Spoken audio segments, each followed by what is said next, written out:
In this video, let's talk about how to use the Chase Earn More on Savings feature. Welcome back everyone to a new video. Now there are basically two things that you can do with your savings account in order to earn more.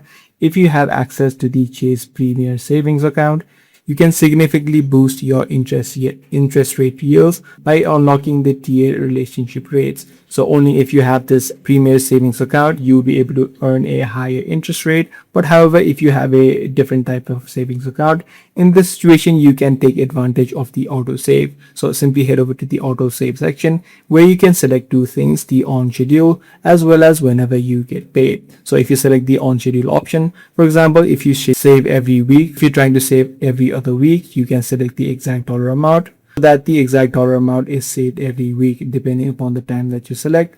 Or if you select the whenever you get deposit, meaning whenever you receive money within your savings account, automatically a portion of your paycheck will be deposited to the savings section. So these are the few features that you can use in order to earn more on these savings. If this guide video was helpful to you, be sure to subscribe. I'm going to see you in the next one.